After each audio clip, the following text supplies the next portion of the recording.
আমার শুকরিয়া আদায় করলে আমার ঋণ শোধ হবে না। ওই মালিকের কি একটা দিন সিজদা দিয়ে ফজরের নামাজে বলেছি, মালিক কত মানুষ ঘুমাইছে, ওই ঘুমের ঘরে আর ফিরতে পারে নাই। চাইছিলাম দুনিয়া, পাইছে দুনিয়া, আর যে চাইছে আখিরাত সে দুনিয়া তার সঙ্গী হয়ে গেছে। যত জরুরত আছে সব মসজিদে আসলে শুরু হয় কিনা?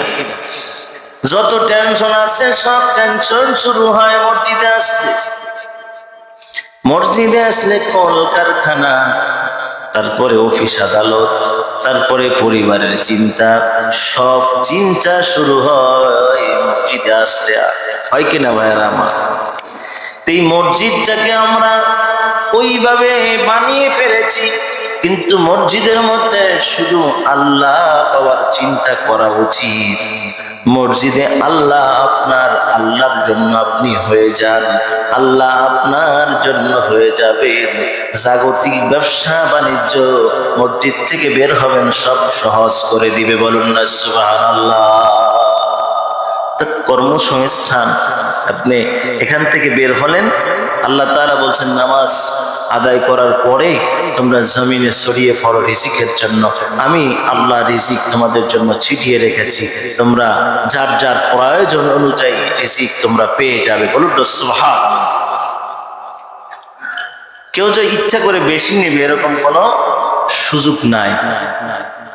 বেশি খাইতে চাইলেও খাওয়ার সুযোগ নাই। আপনি দেখেন যারা শিল্পপতি কিংবা অনেক বড় দামি মানুষ, তাদের টাকা আছে প্রচুর পরিমাণ, তারা খাবার অনেক প্রকারের আয়োজনও করল। খাবার যখন লোকমা দিবে, তেমন মুহূর্তে যদি টেলিফোন আসে যে আপনার একদম প্রিয় কাছের মানুষটা মারা গেছে, মুখের নালা দেওয়া, মুখের এইভাবে তোলার সঙ্গে সঙ্গে কোনো মতে খেয়ে পানি দিয়ে তাড়াহুড়ো করে বের হয়ে বাসার থেকে বের হয়। ইশারা কার? আল্লাহ। নদীর পার ভাঙে ওপার ঘরে, এই তো নদীর খেলা, সকাল বেলার বাদশারে তুই ফকির সন্ধ্যা বেলা। কথা ঠিক না ভাইরা? চিন্তা যতই করি সফল হওয়া সম্ভব নয়। আল্লাহকে পাওয়ার জন্য যত বেশি চিন্তা করব, তত বেশি সব কাজ সহজ হয়ে যাবে। বলুন না সুবহানাল্লাহ। আল্লাহ ওয়ালারা, আল্লাহর ওলি যারা, তারা দুনিয়ার কোনো চিন্তা করেন নাই, দুনিয়া কিন্তু তাদের সঙ্গী হয়ে গেছে। এই জন্য দেখেন একটি উদাহরণ, যে আপনি যদি বাড়ির মধ্যে আপনার ওয়াইফের কাছে বলেন যে খুব পানি দেন, পানির সাথে কিন্তু একটা গ্লাস দেয়, গ্লাস পানিটা কিন্তু হাতে করে গ্লাসের সামনে নিয়ে আসে, পেজে করে গ্লাসে করে নিয়ে আসেন। আর যদি বলেন শুধু একটা গ্লাস দেন, আপনার বিবি মনে করবে গ্লাসটা খালি হয়তো বা চেয়েছে কোনো কাজে লাগানোর জন্য, খালি গ্লাসটা আনার সম্ভাবনা বেশি থাকে। কথা ঠিক কিনা মায়েরা? তাহলে আপনি চাইলেন পানি, পাইলেন গ্লাস সাথে, কি কথা ঠিক কিনা? আর চাইলেন গ্লাস, আসলো খালি, পানি আসলো না। খেয়াল করলেন? পানি চাইলেন আসলো গ্লাস, আর খালি গ্লাস চাইলেন আসলো খালি। এখন দেখেন দুনিয়া যারা চায় সারা দুনিয়াই পাবে, আখিরাত পাবে না। আর দুনিয়া সিজনুল মুমিন ওয়া জান্নাতুল কাফির। মুমিনের জন্য এই দুনিয়াটা জেলখানা, কয়েদখানা, সেখানে শান্তি তারা ভালো একটা করতে পারবে না। তারা সব কাজের আল্লাহর বিধি নিষেধ অনুযায়ী পালন করবে, করলেও তাদের কাছে শান্তি শান্তিময় মনে হবে। বলুন না সুবহানাল্লাহ। আর যখন দুনিয়াদার দুনিয়ার সব কাজ ইচ্ছা মতো করবে, ওর অন্তরের মধ্যে কোনো শান্তি নাই, ওর ঘুমানোর মধ্যে কোনো বরকত নাই, ওর খাবারের মধ্যে কোনো বরকত নাই, ওর হাঁটার মধ্যে কোনো চলার মধ্যে কোনো বরকত নাই। ও আল্লাহরে পায় নাই। কথায় সবাই মনোযোগ দিয়ে আমরা চাইছিলাম দুনিয়া, পাইছে দুনিয়া, আর যে চাইছে আখিরাত সে দুনিয়া তার সঙ্গী হয়ে গেছে। যেমন চেয়েছিল পানির গ্লাস, সঙ্গে পানি সহকারে গ্লাসটা আসছে। আল্লাহ ওয়ালারা যারা আখিরাত চেয়েছে তারা দুনিয়া অটোমেটিক পেয়ে গেছে। বলুন না সুবহানাল্লাহ। আল্লাহ ওয়ালারা খায় শান্তিময়, তাদের খাওয়ানোর মধ্যে বরকত থাকে, তারপরে তাদের চলার মধ্যে বরকত থাকে, তারপরে তাদের ঘুমানোর মধ্যে একটা বরকত থাকে। বলুন না সুবহানাল্লাহ। আল্লাহ ওয়ালারা চলতেছে, এটা একটা বরকত। ঘুম, খাইতেছে, খাবার যদি ঠিক মতো রুচিতে না আসে, একটু দেখেন চিন্তা করে, খাবারটা যদি আপনার রুচিতে না আসে, বমি বমি আসে, ওক আসে, তাহলে আপনার ভালো লাগবে খাবার খেতে? পেটে খাইলেন কিন্তু হজম হলো না, পেটটা ফুলে রইল, পেটের মধ্যে ঢুমঢাম শব্দ হচ্ছে, ভালো লাগতেছে না, কেমন অস্বস্তি অস্বস্তি পরিবেশ মনে হয় নিজের কাছে, অস্বস্তিকর, ব্রেন ঠিক থাকবে না। এই পাকস্থলে ডাক্তার বলছেন, গবেষকরা বলছেন যে যদি তার পাকস্থলী খাদ্যের স্থল যদি ঠিক না থাকে, সবকিছু ক্লিয়ার না থাকে, তাহলে সে অসুস্থ হয়ে পড়ে। কথা ঠিক কিনা ভাইরা? আর ঠিক মতো নিয়মিত পায়খানা প্রস্রাব ক্লিয়ার থাকলে, সবকিছু ঠিক থাকলে সে সুস্থ হওয়ার থাকার সম্ভাবনা বেশি থাকে। তা দেখেন আল্লাহ, আর একজন দিনদার মানুষ, তার ঘুমটা কিরকম চিন্তা করে দেখেন। সে দিনদার মানুষ আল্লাহর এশার নামাজ জামাতের সহিত আদায় করে, জামার সঙ্গে সঙ্গে চারটা খেয়েছে, কোনো মতে এত আগে খেয়ে নাই। রসুলের সুন্নাত হলো এশার নামাজের আগে খেয়ে এশার নামাজ পড়ে ঘুমাতে যাওয়া।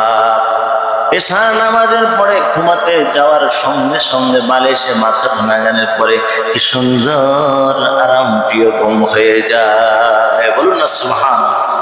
আর যার ঘুম আসে না, তার খালি বালিশের এইভাবে নরম, যতই নরম বালিশ দেখ, যতই তোষক নরম হোক, যতই কুল বালিশ নরম হোক, ওর ঘুম আসতেছে না। ওরে আল্লাহর ব্রেনটা, এটাকে একটা সময় এই যে প্রতিদিন খাটতেছে, প্রতিটি ব্রেনটা চলতেছে, আপনি চোখ দিয়ে তাকাইতেছেন, এটা ব্রেন খাটতেছে, এরপর আপনি এই কাজ করতেছেন, আপনার ব্রেন খাটতেছে। ব্রেন যদি না খাটতো সে পাগল হয়ে যেত। কি কথা ঠিক কিনা ভাইরা আমার? ব্রেন 24 ঘন্টা মেশিনের মতো চলতেছে, ব্রেনটারে একটু সময় রেস্ট দেওয়া দরকার নাকি? যখন দেখবেন যে মানুষ মাথা ব্যথা করে, হুজুর আমার ঘাই শরীরে কেমন জানি মাথায় ধরতেছে না, এমন পরিস্থিতি, তখন একটু রেস্ট নিলে শরীরটা একটু ফ্রেশ ফ্রেশ মনে হয়। তো ওই ঘুমটা আল্লাহকে দিল, মালিক দিল। এই মালিক যাদের ঘুম দিয়েছে তারা কত আরাম প্রিয়ভাবে ঘুমায়। ঘুমাতে যখন যায় বলে আল্লাহুম্মা বিসমিকা আমুতু ওয়া আহইয়া। আমরা ঘুমের দোয়া পারি তো, সবাই পড়ি আল্লাহুম্মা বিসমিকা আমুতু ওয়া আহইয়া। আমরা সবাই একটু পড়ি আল্লাহুম্মা বিসমিকা আমুতু ওয়া আহইয়া। দোয়াটা একটু পড়ে বিসমিল্লাহ বলে ডান কাতে আলান দেওয়ার সঙ্গে সঙ্গে মুমিনের ঘুম হয়ে যায়। বলুন না সুবহানাল্লাহ। কখন পর্যন্ত? হাত্তা মাতলাইল ফজর, ফজরের আযান তখন দেয়, মুমিন তার আগে উঠে যায়, উঠে সুন্দর করে ওযু করে, ঠান্ডা পানি তার কাছে কোনো কিছু মনে হয় না, গরম মনে হয়। মুমিন তার কাছে গরম মনে হয়, আল্লাহ তার জন্য সহজ করে দেয়। বলুন না সুবহানাল্লাহ।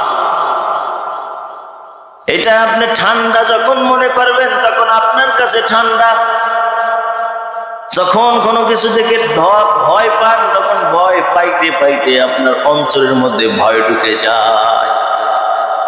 আপনি ওযু করেন যে আল্লাহু আকবার বলে তনি দিয়ে সুন্দর করে ওযু শুরু করেন, দেখবেন আপনার ঠান্ডা মনেই হবে না।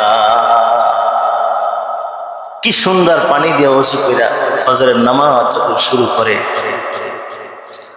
আল্লাহ তার কতগুলো রোগ দূর করে দেয়। এই বিষয়ে অনেক আলোচনা করেছি। 7 থেকে 8টা রোগ আল্লাহ দূর করে দেয়, বলুন না সুবহানাল্লাহ।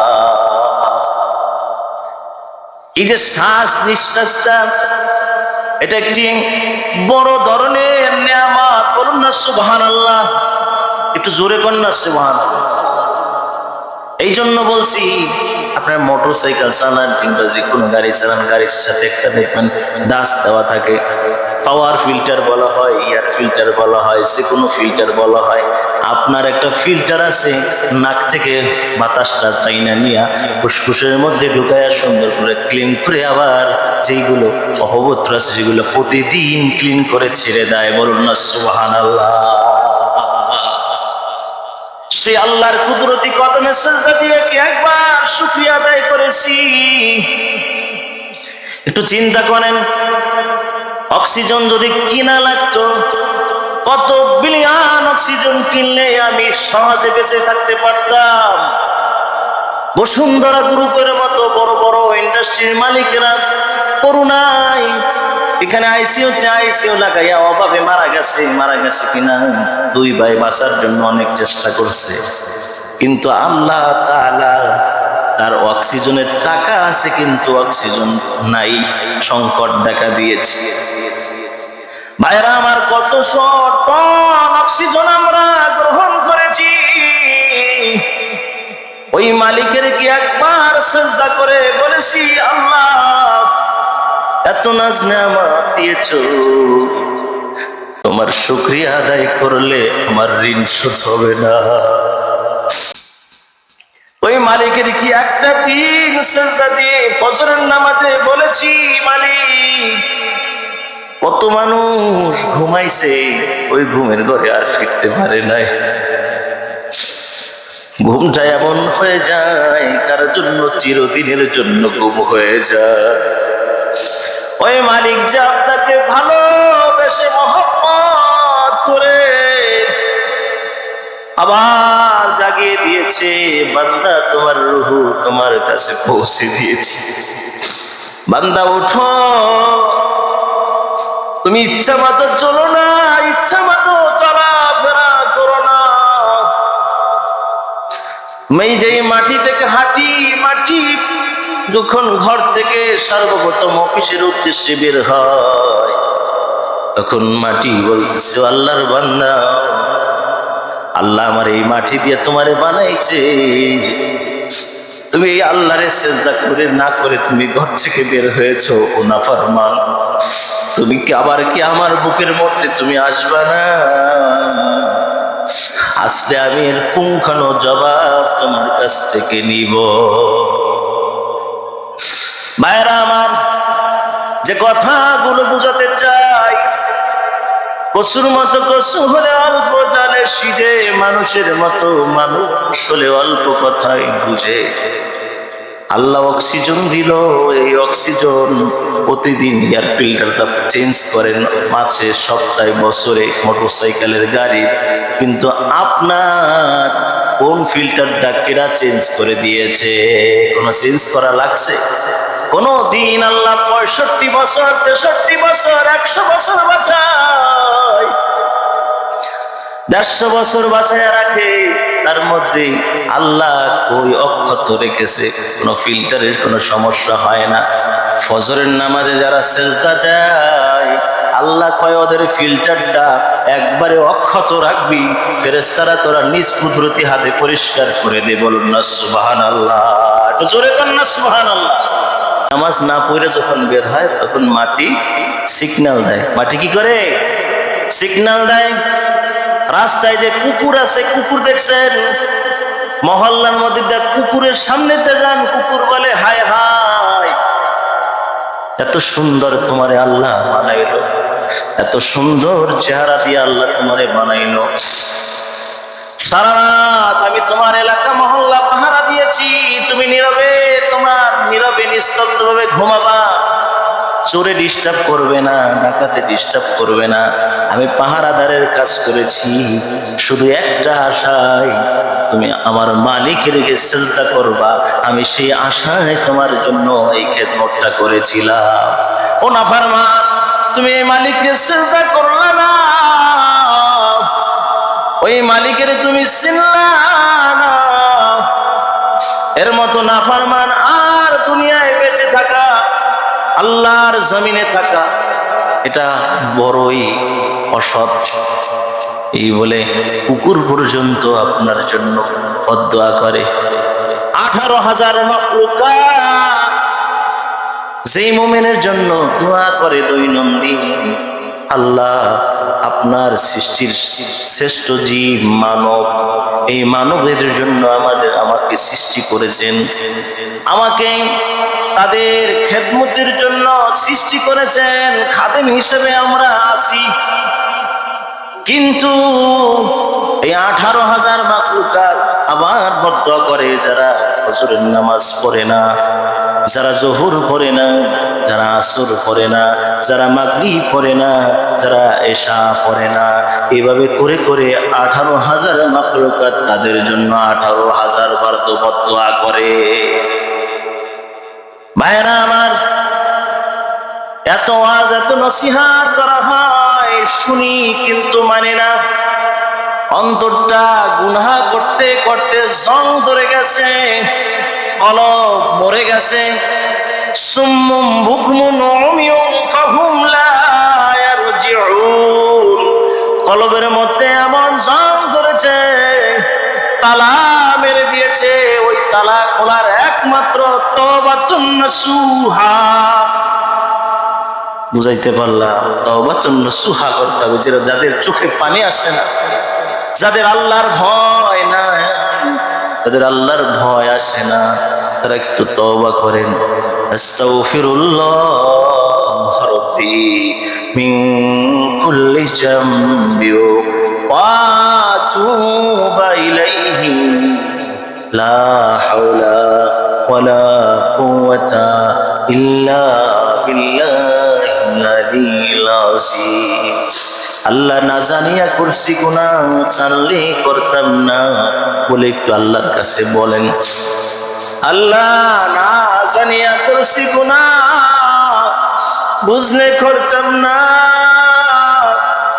আল্লাহ দয়া করে আমাকে মায়া করে বানাইছেন, আমারে মাফ করে দেন, আমি আর জীবনে গুনাহ করব না।